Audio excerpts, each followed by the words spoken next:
Hey friends, it's Michael Kingswood. It's story time. It's Story Saturday, and today we're going to have a fun one for you. This is story 15 from Stories from the Great Challenge. It's called Work Release, and with this one, we're getting back to science fiction. It's been a little while since had science fiction coming out of this collection yet. It's, I don't know how to describe it. It's not quite Hunger Games-ish because it's about prisoners who have to fight. You'll see it when you hear it. It's a cool story. I wrote it. I'm reading it. And because I read it, that makes it super awesome.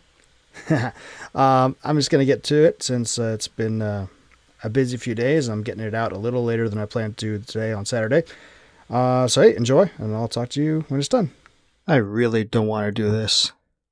Billy looked across the dropship to where the kid sat, strapped into his crash couch by a 4-point sling of webbing, and could identify it completely. The kid was young, maybe 20 years old, brown-haired with yellow-green eyes, in shape but not bulky, and wearing the same drab blue-gray coveralls Billy wore. Despite his strong physique, he had fear in his eyes. Billy had felt that fear a dozen times over the last 15 years. He'd been doing drops like this since before Stephen was in grade school, but still, no matter how many times he'd done them, he never wanted to do the next one.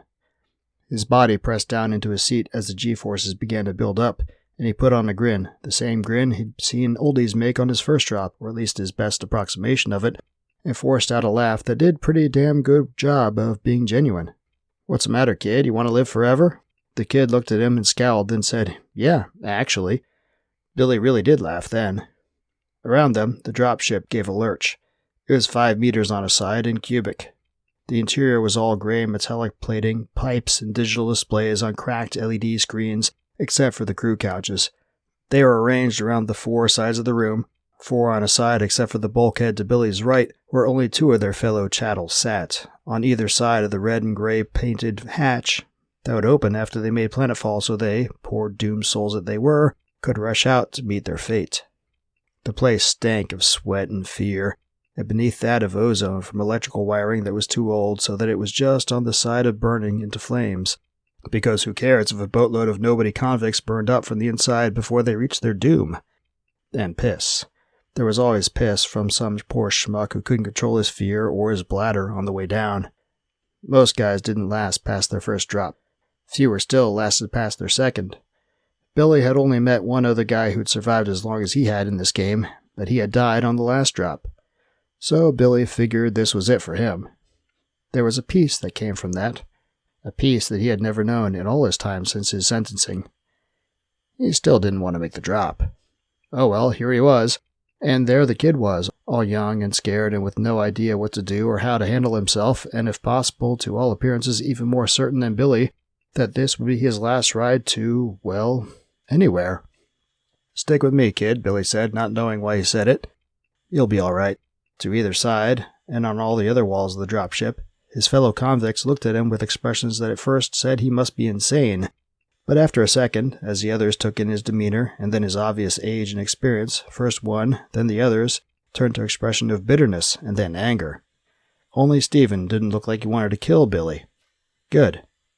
Stephen nodded, didn't say anything. His expression said everything. The G-forces built up and Billy had to suppress a groan. He clenched his thighs and worked his shoulders, flowing out through pursed lips to keep the blood flowing and force himself to breathe. Then there was a giant lurch and a hollow bang. All around him, the other men in the dropship surged forward against their restraints as the G-forces suddenly relented. All was silent for a few minutes, except for the strained breathing from 13 other men, the soft groans that some could not restrain from leaving their mouths. Then a hiss and a pop and the hatch popped open, falling outward to land on the ground of their slaughter field outside. Warm humidity flooded into the dropship, and with it the smell of vegetation and the taste of water on the air. Chirping, whether from local bird equivalents or some other species, carried into the chamber with the warm air, and for a second everyone just stared at the glare of sunlight streaming in through the hatch.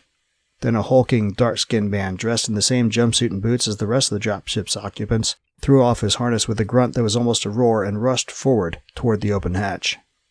That was all the others needed. The dropship became a stampede of men racing to remove their restraints and shoving each other aside in their haste to head out toward the exit and the fight to survive.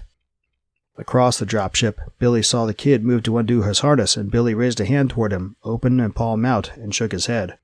"Wait," Billy mouthed, and the kid looked askance at him for a second. Then the press of men became severe, and understanding washed across the kid's face as he took in the press. Small as it was, the weight of the crowd was immense. Off to the left of the door, on the kid's side of the ship, Billy saw one man, slender, as though not one who worked out much, crushed beneath two larger men and then shoved aside by a third. He stumbled into the hatchway and his forehead rebounded off the hatch's seating surface. Billy saw blood as his scalp split, and then he disappeared from view as the press of men flowed over top him. Billy looked back at the kid and nodded grimly. Best to wait there. There would be plenty of time to debark and get settled after the initial rush died down. The kid returned the nod. He understood. To the left, on the wall opposite the exit hatch, a third man still waited in his harness. Older than Stephen, maybe 23 or 24, the skin the color of chocolate and a shaved head, he clearly had been through this before as well. He sat, thumbs hooked beneath the chest straps of his harness, and waited for them, his eyes watching the press of noobs with disdain, more like disgust. The dark man must have felt Billy's gaze on it because he looked away from the rushing crowd and met Billy's eyes. A rush of adrenaline went up Billy's spine. His eyes were stone cold, the eyes of a killer, but he nodded with evident respect and flashed a little grin Billy's way. So, Billy had found his team for this drop. You always needed a team. That was the only way to even have a chance to survive. But some guys made the mistake of picking a team that was too large, and that always bit them in the ass. Only 3 could pass through the gauntlet. 3 survivors from each drop of 42 men sent down. 4 times in his career as a convict, Billy had only made it because some fools had chosen teams of 4 or 5. In the end, infighting killed them and let Billy go on living. Living as a prisoner, and as a toy. Never seeing anything except for the walls of a cell, except for an hour a day, and even then just stars through a viewport in the side of the prison's exercise compartment. And only certain to go on living until the next drop. But he was still living, and it beat the alternative. So Billy returned the grin and the nod. The press of men ended as abruptly as it began, and then it was just the 3 of them sitting in their chairs in the dropship prisoner compartment. Across the compartment from him, Billy saw the kid's eyes moving from him to the dark man and back. He licked his lips. Billy rolled his shoulders in a shrug and unlatched his harness. Then he stood, moving slowly to get a good stretch, and turned toward the hatch. The skinny guy who had gotten jounced around earlier was lying there just inside the hatch sill. He was limp, unmoving, and his head was wrenched around in an unnatural angle. His neck was almost certainly broken, and he had the starts of several bruises just starting to show in several places on his exposed skin. He was a goner, but you had to make sure, so Billy walked over, crouched down, and checked his pulse. Yep, dead. Nodding with grim satisfaction, he turned to look back at the kid and the dark guy. Well, 1 down, 38 more to go, Billy said. He raised his eyebrows and swept his arm toward the open hatch. Shall we? The kid looked at him with more of that uncomprehending fear. The darker guy just grinned. It was a smile of hunger. 4 hours in, and near as Billy could tell, 20 competitors down. Competitors. It was a euphemism, but it was the euphemism that warden and guards always used. The first 2 or 3 times Billy had dropped, he had rebelled against it, but eventually he had found himself using the term. After all, it was a competition. Survival of the fittest to see who got to keep on living. Just broadcast on a galaxy-wide vidcast. Rumor was the vid networks made a fortune off it, and Billy could believe it. He'd watched them when he was a kid, when his parents were out partying and didn't know what he was doing. He got a vicarious thrill watching the convicts duke it out, scratching and clawing where they didn't have weapons to see who got to live and who didn't. He'd seen the broadcasts of the proud few convicts who had lived to their terms and emerged victorious and supposedly wealthy from donations set by their various fans to live out the rest of their lives, their debt to society paid, on a beach, on some tropical paradise on a sun-drenched world somewhere away from the major shipping lanes. Supposedly. Now that he had been in the system for almost as long as he'd been alive before he got arrested, he highly doubted any of that was true. As far as he knew, he was the oldest surviving convict in the system, and he still had 7 years left on his sentence. No way some other guys had made it out. He would have heard about it. No, it was all a sham, to give the public some entertainment while lining the pockets of the broadcasters and their commentator staff. But that wasn't Billy's problem. Right now, his problem was getting through the remaining 19 without getting killed himself. He crouched behind a tall, thin-trunked tree with swaying limbs that almost but not quite resembled a palm tree he'd seen in a picture once, clutching the hatchet he had picked off a dead convict an hour earlier. He was sweating up a storm, his coveralls were wet, clinging to his torso, and he had to breathe in heavily to get enough air from the humidity of the place. And he suspected, from its lower-than-standard atmospheric density. Stephen was leaning against the other tree 15 feet to Billy's right. A cudgel made of smooth, dark wood in his hands. He glanced aside to meet Billy's eyes and raised a questioning eyebrow. Billy raised his free hand, telling him to hold fast, and looked back toward their prey. A group of 4 convicts, clad in gray and red overalls, not coming from the same prison as theirs, were clustered around a wood-sided box in the center of a clearing about 30 feet away. On all sides of their little group, more tall trees swayed in a breeze that didn't seem to carry any coolness, and smaller shrubs and underbrush somehow managed to not wilt in the heat. Overhead, whitish-gray clouds moved on that same breeze.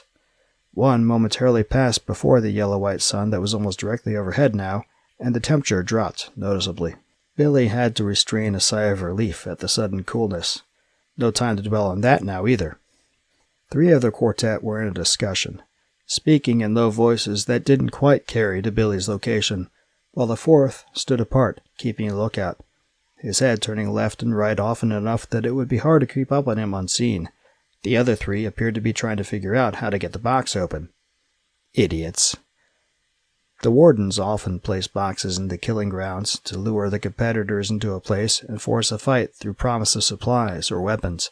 In Billy's experience, those promises were almost always empty. It was all just a game to force the action. And it worked. After all, there he was, about ready to leap on the poor sods to the viewing public's amusement. Only different was he didn't plan to stick around afterwards for the next team to ambush. The lookout turned to look in Stephen's direction, his long knife clutched in his hand. The 3 talking were in disagreement. The one farthest away from Billy was shaking his head and making a chopping gesture with his right hand. His lips, thin and blood-red beneath his blond mop, were drawn into a scowl. He was just opening his mouth to speak when something large, dark, and muscled rose out of the underbrush behind him. Large arms wrapped themselves around the blond man, twisting beneath and around his shoulders before getting around his neck and twisting, hard. Before any of the blond man's companions could move, he slumped, dead from a broken neck, in the arms of the big dark man, Gamal, from the dropship. They all froze, stunned. In that second of opportunity, Billy rounded his tree and charged, straight for the sentry. He had turned with his fellows, his eyes drawn by the sudden noise and violence. He only registered Billy's approach a second before his arrival. He had only just begun to turn to meet him when Billy's hatchet took him in the temple. He fell, and Billy turned towards the others. Only 2 now. One, unarmed, turned to flee. The other had a claw hammer and charged toward Gamal, crying out in something that was probably supposed to be powerful rage, but just came across as desperate. The big man let the blonde fall to the ground and stepped forward into the man's swing. The hammer struck his raised forearm, but only with the shaft, not with the head. It evoked a grunt from the big man, but that didn't stop him from jabbing his attacker in the throat with half-closed knuckles. The convict went down, thrashing as he clutched at his shattered voice box, and Billy turned away to find the last man. Stephen stood over the body, his cudgel dripping blood from where the kid had bashed the guy's brain in. Stephen's eyes were wide. He had a look on his face that was part exhilaration, part shock, and part disgust. It was his first time killing a man. Even if he hadn't said it earlier, and he hadn't taken anyone down yet so far in this competition until now, Billy would have known it just from the look on his face. Billy met Stephen's eyes and nodded. "Good job," he said. Then he turned to Gamal. The big man grinned at him, only the joy of killing on his face. "Let's gather their weapons and get out of here," Billy said. 24 down. 15 to go. 6 hours in, and Billy was pretty sure another 6 of their competitors were gone. Or at least, he and his team had taken out 2 more and come across 4 other bodies he didn't recognize. Assuming he wasn't being optimistic, that left 9 to go. 9 more. Just 9. "You know," Stephen said, "we could just find a place to hold up, wait for the others to pick each other off." He sounded like he was getting tired, He certainly had grown up some in the last couple hours. He scored another kill and was taking the second one far better than he had the first. He'd firmed up, become more stoic. In another life, Billy would feel sorry for him. But not this one. In this one, it was kill or die, and strange as it seemed, Billy found he didn't want the kid to die. Not yet. Gamal shook his head. That's a good way to lull yourself. They were standing amidst a collection of boulders that rested alongside a swiftly flowing stream that ran from north to south through the pseudo-palm forest. Or at least, Billy presumed it was north to south, from the location of the sun and the way it moved across the sky since they departed the dropship anyway. They'd been going for a good long time now, and dehydration was fast becoming an issue. They'd stopped to get a drink. Billy nodded in agreement with Gamal.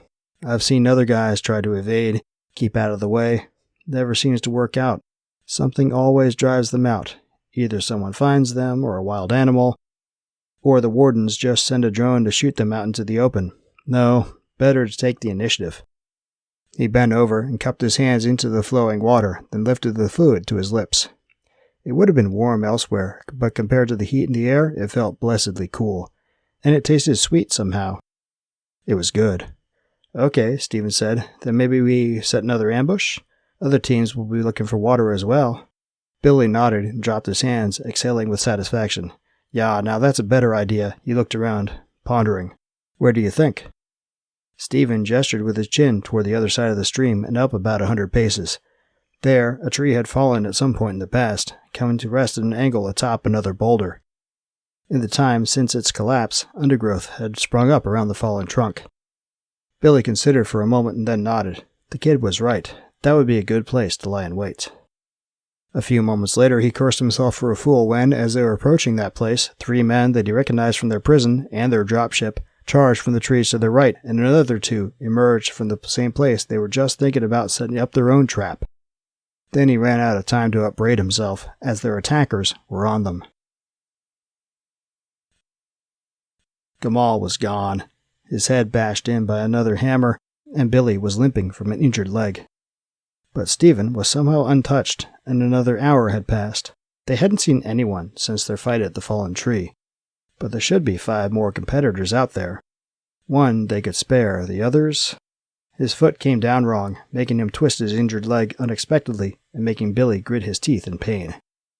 Spare 1? Who was he kidding? Gimpy as he was, he wouldn't be in position to offer anyone mercy.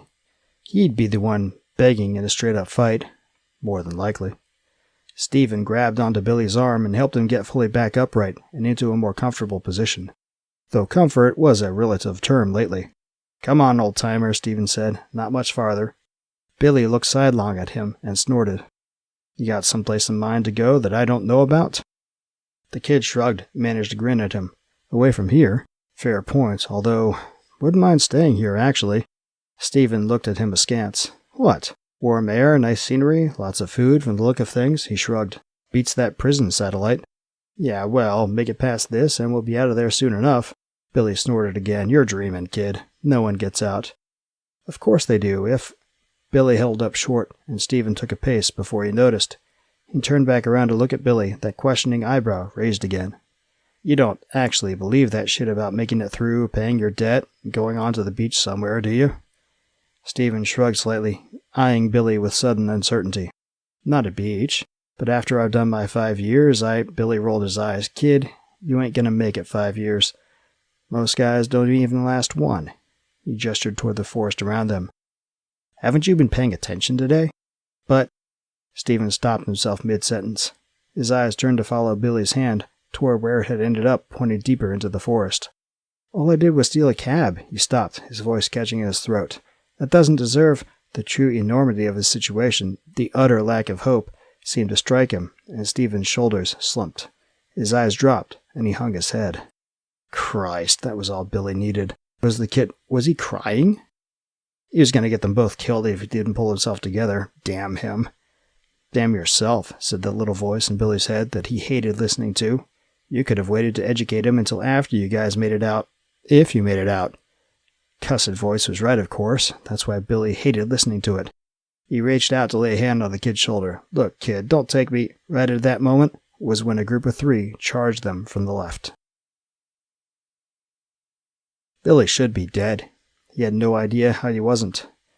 It was effectively 3-on-1, and though Stephen had proved to be tougher than Billy gave him credit for in the dropship, those were long odds, even armed, and their attackers were armed as well. But Billy had somehow managed to brain the guy who came for him, and Stephen took down the other two. So there was only one more competitor to take out, and they were safe. Only problem was Billy's attacker had slipped his knife into Billy's side, and Stephen... The kid was rough. Left arm hanging limp at an unnatural angle, obviously broken, and cuts above his right eye and deep into the meat of his left thigh. He wasn't in any condition to fight either. If either of their two remaining competitors came on them now, they were done. Or one of them was, anyway. Billy sat slumped against the trunk of one of those pseudo-palms and racked his brain for some tactic, some trick to get them out of this. Stephen was going through their attackers' pockets. He straightened with a wince and shook his head.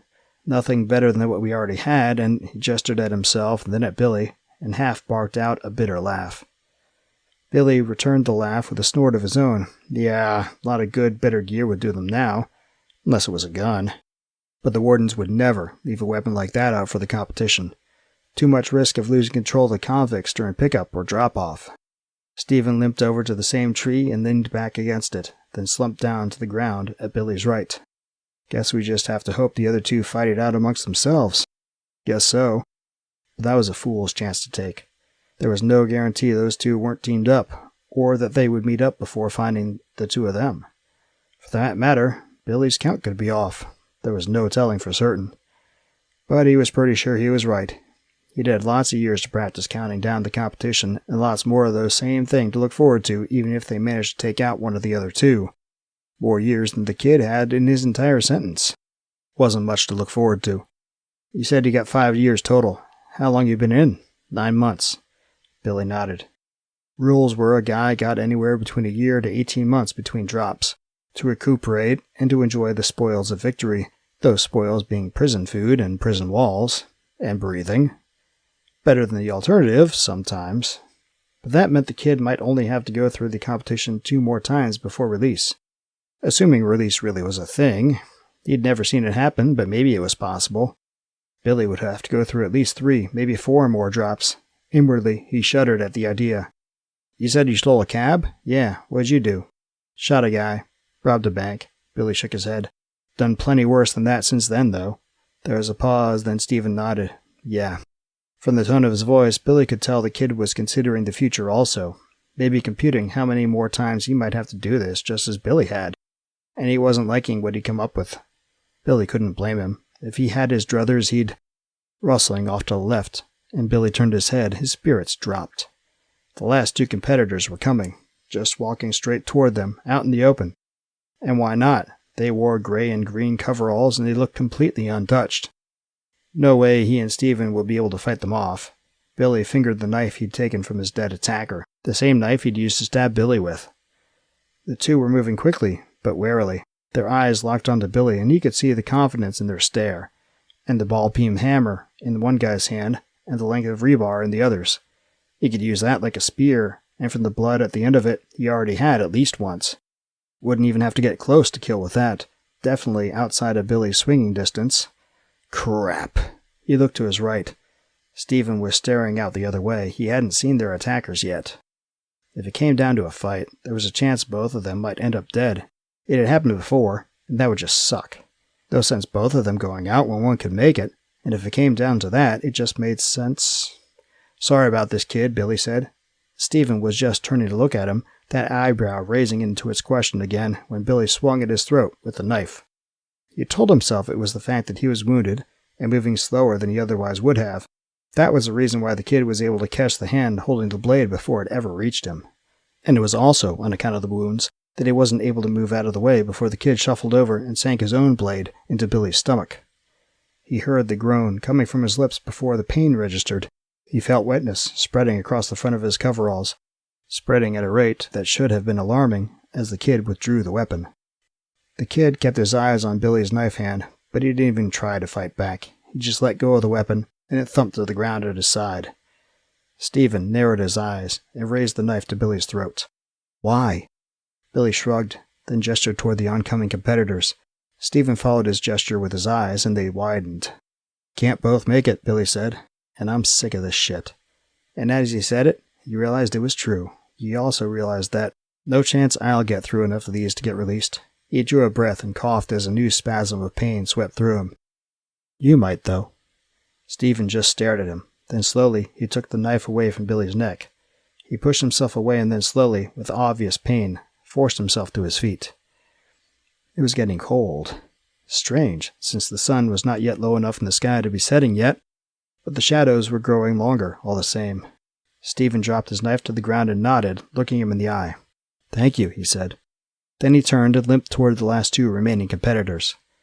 As the shadows expanded to completely fill his vision, Billy heard the siren that announced the competition was over. His last thought was a smidgen of hope that maybe, just maybe, the kid might be the first one to make it all the way to release. Maybe. Okay, so there's work release. A little more grim, but also I kind of think a little upbeat in its own way at the end too. But yeah, I guess that's one way to handle convicts. I'm not sure how just it is, but it's one way. Anyway, yeah. Hope you liked it. It is what it is. Hope you enjoyed it. Next week, for Saturday, we'll be going on back to Stories from the Great Challenge for story number 16, which is a cute little fantasy story. It's a portal fantasy called Miss Melody and the Elf Spa. So come back then, and we will read you that. I think you'll like that one. It's a lot less grim than this story was. Aside from that, I didn't do much streaming this week because I've been really busy.